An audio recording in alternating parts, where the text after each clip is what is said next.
नमस्कार। एक पिता ने अपनी बेटी की सगाई कराई। लड़का बड़े अच्छे घर से था, तो पिता बहुत खुश हुआ। लड़के और लड़के के माता पिता का स्वभाव बहुत अच्छा था, तो पिता के सिर से बड़ा बोझ उतर गया। एक दिन शादी से पहले लड़के वालों ने लड़की के पिता को खाने पे बुलाया। पिता की तबीयत ठीक नहीं थी, फिर भी वह ना न कह सका। लड़के वालों ने बड़े आदर सत्कार से उनका स्वागत किया। फिर लड़की के पिता के लिए चाय आई। शुगर की वजह से लड़की का पिता को चीनी वाली चाय से दूर रहने को कहा गया था, लेकिन लड़की के होने वाली ससुराल घर में थे, तो चुप रहकर चाय हाथ में ले ली। चाय की पहली चुस्की लेते हुए वो चौंक से गए। चाय में चीनी बिल्कुल ही नहीं थी और इलायची भी पड़ी हुई थी। वो सोच में पड़ गए कि ये लोग भी हमारी जैसी ही चाय पीते हैं।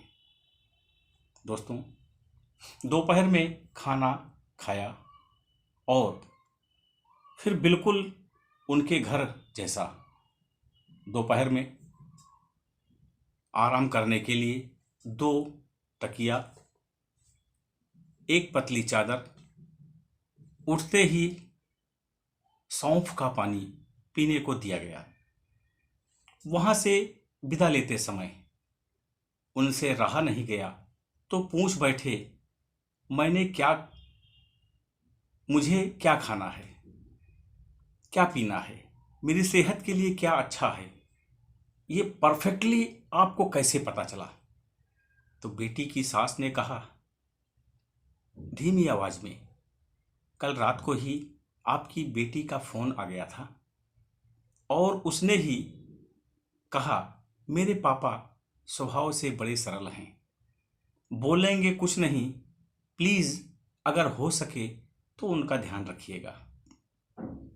पिता की आंखों में वही पानी आ गया।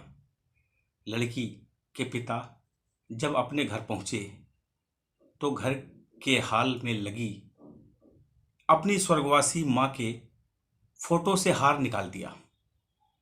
जब पत्नी ने पूछा ये क्या कर रहे हो, तो लड़की का पिता बोले मेरा ध्यान रखने वाली मेरी मां इस घर में ही है, वो कहीं गई नहीं है, बल्कि वो तो मेरी बेटी है, मेरी बेटी के रूप में ही वो इस घर में रह रही है।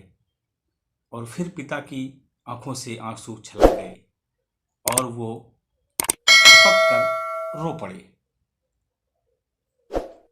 दुनिया में सब कहते हैं ना कि बेटी है, एक दिन इस घर को छोड़कर चली जाएगी, मगर मैं दुनिया के सभी माँ बाप से ये कहना चाहता हूँ कि बेटी भी कभी अपने माँ बाप के घर से नहीं जाती है, बल्कि वो हमेशा उनके दिलों में रहती है। मेरा इस कहानी से आप लोगों को यही आशय देना चाहता हूँ कि आजकल लोग लड़की होने पर उसे मार देते हैं।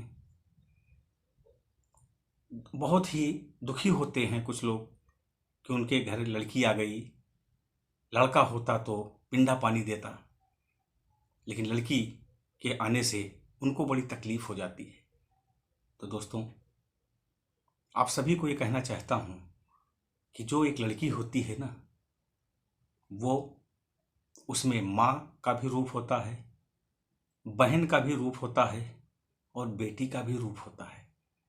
तो कभी भी बेटियों के प्रति पक्षपात ना करें, उनको बराबर की पढ़ाई लिखाई, उनकी एजुकेशन, उनके खान पान, उसके रहन सहन, उसकी हर ज़रूरत का ध्यान रखें, क्योंकि जो बेटी होती है ना, वो जब तक रहती है आपके घर में, तब तक आपका घर जो है वो स्वर्ग से सुंदर होता है। थैंक यू, बहुत बहुत धन्यवाद, नमस्कार।